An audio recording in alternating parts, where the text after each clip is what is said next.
दोस्तों, हम पढ़ रहे थे राइट टू फ्रीडम के बारे में, यानी स्वतंत्रता का अधिकार। इसमें हमने आर्टिकल 19 के बारे में पढ़ लिया था। उसके क्या क्या प्रावधान थे ये हमने समझ लिया था। ठीक है, तो आज हम पढ़ने वाले हैं आर्टिकल 20 के बारे में। ठीक है, आर्टिकल 20 के बारे में पढ़ेंगे कि आर्टिकल 20 में क्या क्या है और क्या क्या प्रावधान है। ठीक है, तो हमें 20 को समझना जरूरी है।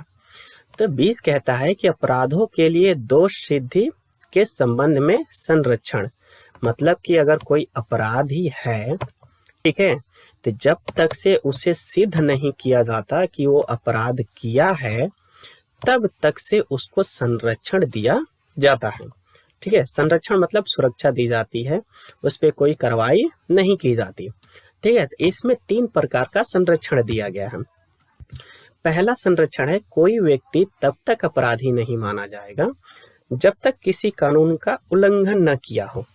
मतलब अगर कोई व्यक्ति है, उसको बेवजह बिना वजह का हम अपराधी नहीं मान सकते। हाँ, हम अपराधी तभी मानेंगे उसे जब तक से कोई कानून का उल्लंघन न किया हो। ठीक है, मतलब कि संविधान में जो भी कानून बनाया गया है, कॉन्स्टिट्यूशन में, उस कानून का जब तक से उस व्यक्ति ने उल्लंघन नहीं किया है, तब तक से उसे अपराधी नहीं माना जाएगा। सेकेंड स्टेप है कि कोई भी व्यक्ति एक ही अपराध के लिए 2 बार दंडित नहीं किया जाएगा। यानी कि एक अपराध का एक सजा। जैसे होता है ना कि एक अपराधी है, उसने क्या किया कि एक अपराध किया है, उसको सजा मिल चुका है, वो सजा भुगत चुका है। वो सजा भुगतने के बाद अगर कोई उसी गलती का दोबारा सजा अगर देना चाहे तो वो सजा नहीं दे सकता। मतलब कि उसे अपराधी अब नहीं माना जाएगा, क्योंकि जो अपराध उसने किया था, जो पहला अपराध किया था, वो उस अपराध का सजा भुगत चुका है। तो एक ही अपराध के लिए हम 2 बार, ठीक है, दंडित नहीं मान सकते। ठीक है, यानी इसका मतलब ये है कि एक अपराध का एक सजा, ये नहीं कि एक अपराध का अनेक सजा। अगर कोई व्यक्ति एक अपराध किया है तो उस एक अपराध का एक ही सजा दिया जाएगा। ठीक है, थर्ड कहता है कि सजा उस समय के आधार पर दी जाएगी, न कि पहले या बाद के कानून के आधार पर। ठीक है, मतलब इसमें ये कहता है कि अगर कोई व्यक्ति मान लो कि 2019 में कोई गुनाह किया, ठीक है, कोई अपराध किया, अब वो 2019 का कानून कुछ और है, 2019 का कानून कुछ और है। अब उसे सजा दी जा रही है 2022 में या 2023 में, जो करंट अभी चल रहा है 2023 में। ठीक है, तो 2023 में अगर कानून चेंज हो जाता है, ठीक है, सजा देने की प्रक्रिया चेंज हो जाती है, तो जो अभी का चेंज हुआ है उसके अनुसार उसे सजा नहीं दी जाएगी। जो जिस समय उसने अपराध किया है, मतलब कि 2019 में उसने अपराध किया है, तो उस समय का जो कानून होगा, उस कानून के अनुसार ही उसको क्या दी जाएगी, सजा दी जाएगी, ना कि 2022 के कानून के अनुसार। समझ में आया? तो इसमें यही कहता है कि सजा उस समय के आधार पर दी जाएगी, न कि पहले या बाद के कानून के आधार पर। मतलब 2019 में उसने अपराध किया है तो 2019 का जो कानून होगा उसके आधार पर उसे सजा दी जाएगी, ना कि उससे पहले और ना ही उससे के बाद का। ठीक है, ये अनुच्छेद 20 कहता है। अनुच्छेद 21 है, प्राण और दैहिक स्वतंत्रता का संरक्षण। मतलब जो हमारा लॉ है, ठीक है, जो हमारा कानून है, हमारे प्राण मतलब कि यही जीने का अधिकार, ठीक है, और दैहिक मतलब हो जाता है कि हमारी सिक्योरिटी, ठीक है, यानी प्राइवेसी, ये क्या करता है, संरक्षण करता है। और कौन संरक्षण करता है, तो कानून। ठीक है, इसी के अंतर्गत क्या किया जाता है कि गाड़ियों में सीट बेल्ट लगाने के लिए बोला जाता है कि हमारी जो जान की क्या संरक्षण का नियम है। मतलब कि जो हमारा प्राण का संरक्षण करता है वो कानून, वो प्राण ना जाए। ठीक है, तो इसमें ये है, नोट है एक कि ज्ञान कौर बनाम स्टेट ऑफ पंजाब 1996 यानी 1996 मामले में सर्वोच्च न्यायालय ने कहा कि अनुच्छेद 21 के तहत प्रदत्त जीवन के अधिकार में मृत्यु का अधिकार शामिल नहीं है। मतलब ये है कि हमारे मर्जी का मृत्यु नहीं है, यानी कि हम सुसाइड कर दें। अगर सुसाइड करने की कोशिश की जाती है तो उस व्यक्ति को भी सजा दी जाएगी, या कोई उसे सुसाइड करने का प्रेरित कर रहा है तो उस व्यक्ति को भी क्या की जाएगी, सजा दिया जाएगा। ठीक है, तो इसका मतलब यही है कि 21 में क्या कहता है, हमारे प्राण का यानी जीवन का संरक्षण करता है। ठीक है, दैहिक का मतलब हो जाता है कि हमारे लाइफ, ठीक है, यानी पर्सनल लिबर्टी, जो हमारी पर्सनल सिक्योरिटी है उसका भी संरक्षण करता है। ठीक है, अब ये कि निजता का अधिकार को इसी के अंतर्गत रखा गया, यानी कि हमारी गोपनीयता जानकारी को कोई उजागर नहीं कर सकता।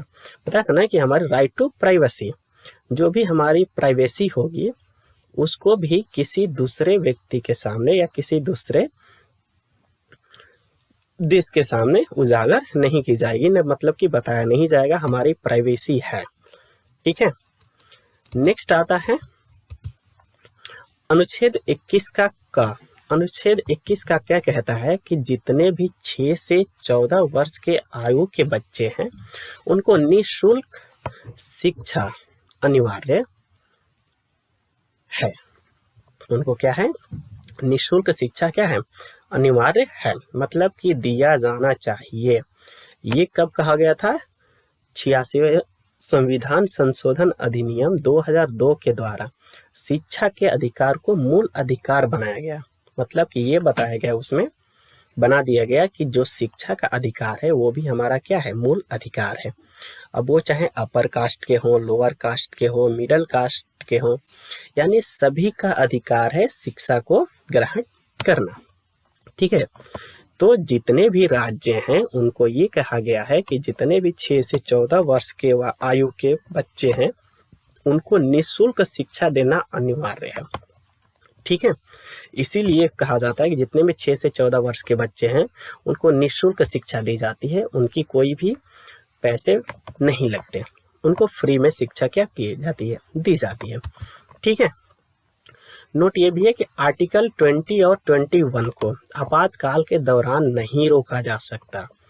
ठीक है, यानी कि ये क्या है, ये सबसे शक्तिशाली आर्टिकल है।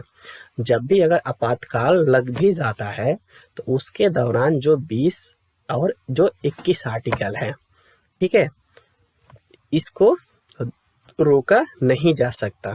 ठीक है, अब नेक्स्ट है अनुच्छेद 22 यानी आर्टिकल 22। इसमें कि कुछ दशाओं में गिरफ्तारी और निरोध से संरक्षण, मतलब ये protection from arrest and detention in certain cases.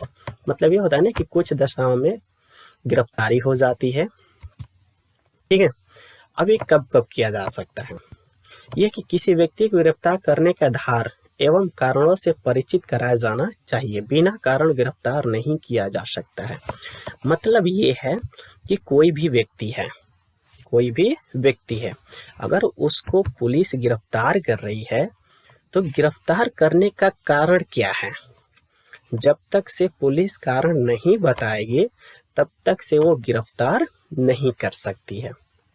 तो इसमें यही है कि बिना कारण बताए कोई भी पुलिस आपको गिरफ्तार नहीं कर सकते, किसी भी जनता को, किसी भी लोग को गिरफ्तार नहीं कर सकती है। ठीक है, गिरफ्तार करने के लिए क्या बताना जरूरी है, तो कारण बताना जरूरी है। ठीक है, सेकेंड है गिरफ्तार व्यक्ति को 24 घंटे के अंदर यानी 24 घंटे के अंदर निकटतम न्यायाधीश के समक्ष प्रस्तुत किया जाएगा। हाँ, इसमें ये है कि अगर मान लो कि वो अपराध किया है, वो गिरफ्तार हो चुका है, तो पुलिस अगर गिरफ्तार कर लेगी तो 24 घंटे के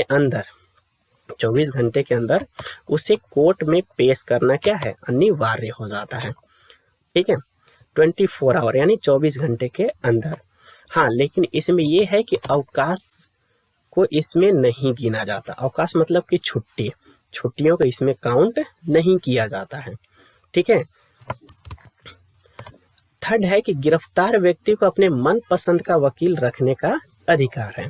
ये भी है कि अगर उसने अपराध किया है, गिरफ्तार हो चुका है, कोर्ट में जाएगा, उसे कोर्ट में पेशी की जाएगी। ठीक है। तो उस व्यक्ति को अपने मनपसंद लॉयर रखने का अधिकार है।